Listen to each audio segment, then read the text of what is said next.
देश की आज़ादी से पहले आज़ाद होने वाला ज़िला बागी बलिया। बागी बलिया की बात ही अलग है। वो ज़िला और वहाँ के लोग जहाँ भी पहुँचते हैं एक अलग प्रोफाइल और एक अलग कद उनका निकलकर सामने आता है।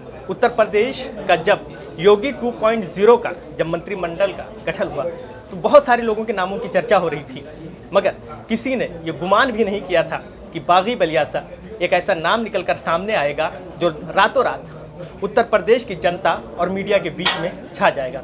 जी हाँ, हम बात कर रहे हैं दानिश आज़ाद अंसारी की। दानिश आज़ाद अंसारी जिन्होंने इंटरमीडिएट किया बलिया से, उसके बाद ग्रेजुएशन किया लखनऊ विश्वविद्यालय से, और उसी लखनऊ विश्वविद्यालय में उन्होंने छात्र राजनीति शुरू की और आज उत्तर प्रदेश की मेन राजनीति में है और राज्य मंत्री हैं। हमारे साथ दानिश आज़ाद हैं, बहुत स्वागत है आपका। बहुत बहुत शुक्रिया, बहुत शुक्रिया।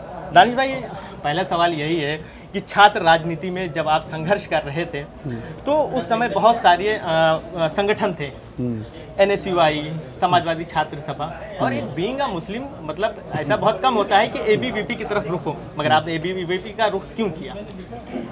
देखिए, मैं जब बलिया से निकल के लखनऊ आया ग्रेजुएशन करने तो मेरे अंदर एक ये जज्बा था कि मैं छात्रों की आवाज़ उठा सकूं, आम नौजवानों की आवाज़ उठा सकूं, युवाओं की आवाज़ उठा सकूं।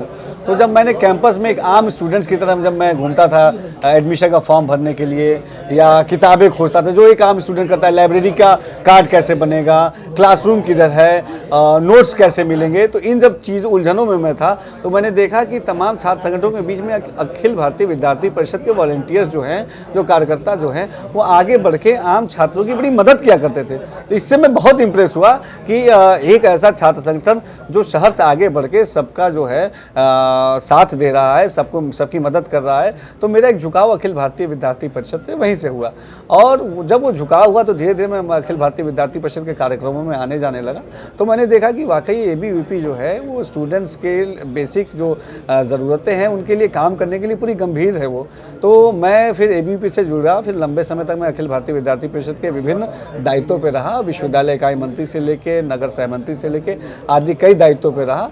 और उस दायित्वों के रहते हुए दौरान मैंने स्टूडेंट्स की आवाज़ उठाई। विद्यार्थी परिषद के माध्यम से हमने कई सारे आंदोलन किए जिससे छात्र हितों की हमने बात उठाई, और जब विद्यार्थी परिषद की जब हम लोग आवाज़ उठाते थे छात्र हितों के लिए तो हमारी आवाज़ बहुत मजबूती से उठती थी और प्रशासन उस आवाज़ को पूरी गंभीरता से सुनता था, क्योंकि ये एक जिसको ना पूरी ऑर्गेनाइज एक स्टूडेंट ऑर्गेनाइजेशन है जो बहुत अनुशासित वे में अपनी बातें उठाता था, सही मुद्दे उठाता था। तो वो हमारा एक सफ़र रहा। ABVP से मैं जुड़ा। फिर 2017 में जब उत्तर प्रदेश सरकार में मोदी जी के प्रयासों से आदरणीय मुख्यमंत्री योगी आदित्यनाथ जी की सरकार आई तो 2018 में मुझे उर्दू भाषा समिति है जो फखरुद्दीन अली अहमद है उसका मुझे सदस्य बनाया गया, और मैं 3 साल मैंने वहाँ काम किया।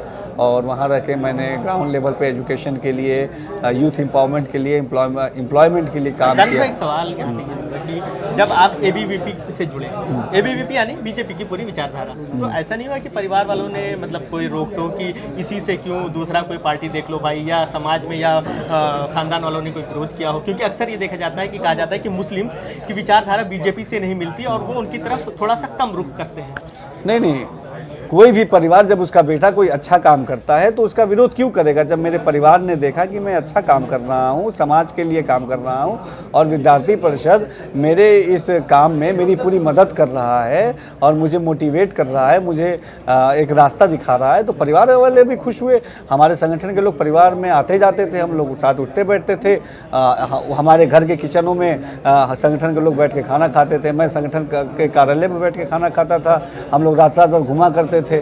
तो एक ये दौर था जो, तो परिवार ने भी बहुत सपोर्ट किया, क्योंकि परिवार ने देखा कि वाकई राष्ट्र निर्माण की बात कर रहा है तो विद्यार्थी परिषद कर रहा है और उनका बेटा राष्ट्र निर्माण में अपनी भूमिका निभा रहा है, तो परिवार बहुत खुश हुआ। उन्होंने मुझे और बल्कि प्रमोट किया कि भाई नहीं, तुम अच्छा कर रहे हो, तुम्हें करना चाहिए इस तरह की चीज़। दानिश जी, जिस तरीके से आपने फखरुद्दीन अली अहमद कमेटी के लिए भाषा के लिए काम किया, उर्दू भाषा की अगर बात की जाए तो इसकी हालत अभी भी थोड़ी जर्जर है। तो अब आप मंत्री बनने के बाद इसमें और बेहतर क्या लेकर आएंगे, क्या सुझाव आपके होंगे? देखिए, हम निरंतर प्रयास कर रहे हैं कि बीते 5 साल में भी योगी जी के नेतृत्व में हमने बहुत सारे अच्छे कदम उठाए उर्दू के विकास के लिए।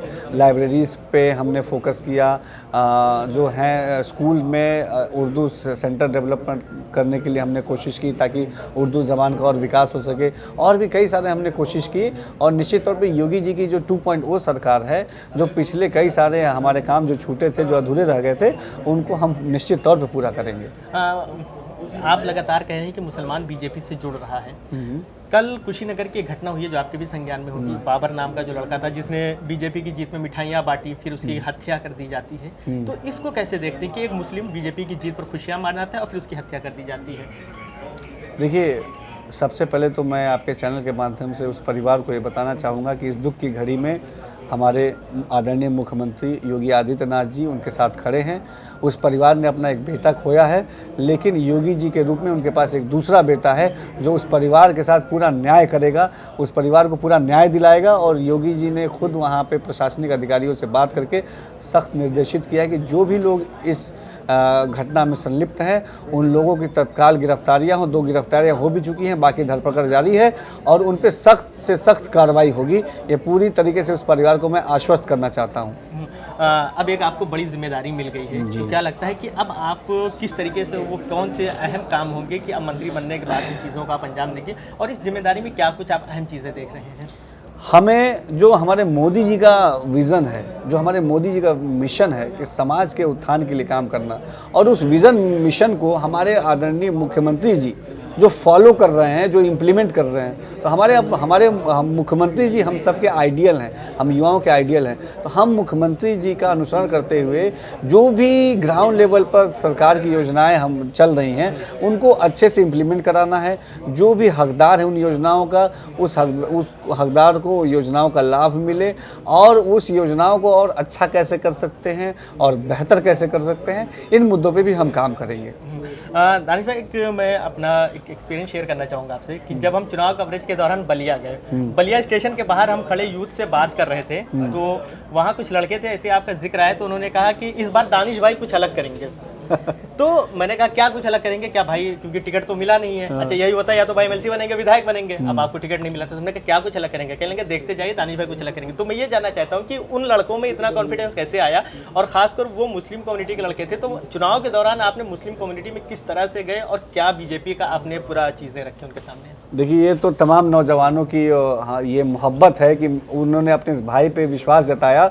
और मुझे जो भी नौजवान मिलता था, अगर आप कैमरा घुमा के देखेंगे तो चारों तरफ जो है मुसलमान और नौजवान सब दिखेंगे पूरी एनर्जी में सब। और आप काफी देर से बैठे देखेंगे और ये मान रहे हैं, सब अपने आप को मान रहे हैं कि भारतीय जनता पार्टी ने, मोदी जी ने, योगी जी ने उन्हें मंत्री बनाया है। हर आदमी का सीना आज गर्व से चौड़ा है कि एक आम कार्यकर्ता, एक आम परिवार से आने वाला लड़का इतने बड़े पद पे गया है। तो सब अपने आप को जीता हुआ महसूस कर रहे हैं और सब दिल से धन्यवाद कर रहे हैं मोदी जी का, योगी जी का, कि उन्होंने इस एक आम लड़के को इतना बड़ा पद दिया है। और उन्हीं की जो मोहब्बत थी, ये उनके मोहब्बत से मैं यहाँ पहुँचा हूँ। जो मेरे नौजवान साथी हैं जिन्होंने मुझे हमेशा प्रोत्साहित किया है, जब मैं कुछ भी करने जाता था, कुछ जो भी अच्छा चीज़ मैं करने जाता था, वो हाथों हाथ मुझे लेते थे और मेरा पूरा सहयोग और साथ देते थे। दानिश भाई, इन दिनों अल्पसंख्यकों को लेकर मदरसों में एक मुद्दा बड़ा गरमाया हुआ है, वो है राष्ट्रगान का मुद्दा।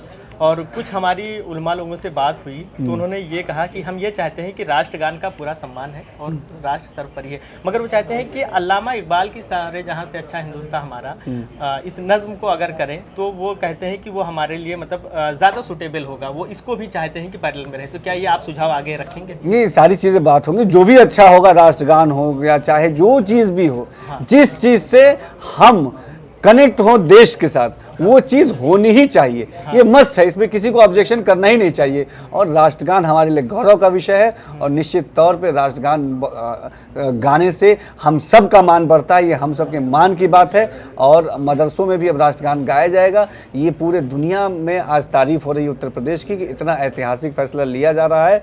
और मुसलमान पूरी तरीके से मोदी जी के साथ, आदरणीय हमारे मुख्यमंत्री योगी जी के साथ खड़ा है। उनके हर फैसले का वो स्वागत कर रहा है, क्योंकि वो जानता है कि जो भी फैसले लिए जा रहे हैं वो सबके भलाई के लिए लिए जा रहे हैं।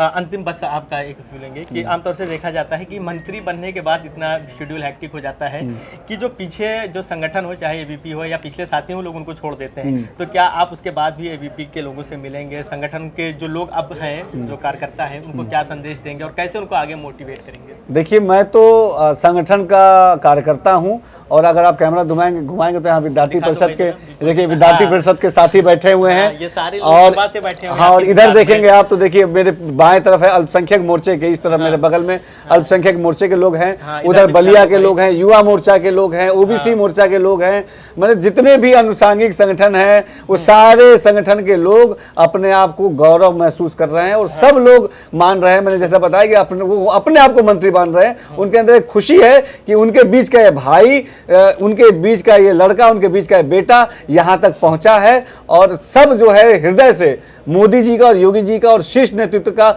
आदरणीय हमारे संगठन महामंत्री सुनील बंसल जी का, हमारे प्रदेश अध्यक्ष स्वतंत्र देव जी का, राष्ट्रीय अध्यक्ष हमारे जेपी नड्डा जी का, हमारे अमित शाह जी का, सबका धन्यवाद व्यक्त कर रहा है। और एक ये बड़ा संदेश है कि अगर आप मेहनत से काम करेंगे, राष्ट्र हित को सर्वोपरि रखेंगे, तो निश्चित तौर पे भारतीय जनता पार्टी आपको कहीं से कहीं पहुंचा सकती है। ठीक, मुझसे बात करने के लिए बहुत शुक्रिया तारिक जी। तो ये थे हमारे साथ बातचीत करने के लिए योगी 2.0 मंत्रिमंडल के वाहिद मुस्लिम चेहरे दानिश आज़ाद, जिनका साफ तौर पे कहना है कि उन्होंने कभी मंत्री बनने के लिए मेहनत नहीं किया था, मगर राष्ट्र और प्रदेश को बेहतर बनाने के लिए इन्होंने संघर्ष किया था और शायद ये उसी का परिणाम है कि आज उनको मंत्रिमंडल में जगह मिली है। वीडियो जर्नलिस्ट तन्वी गुप्ता के साथ फरीदुल हसन, #भारत न्यूज़।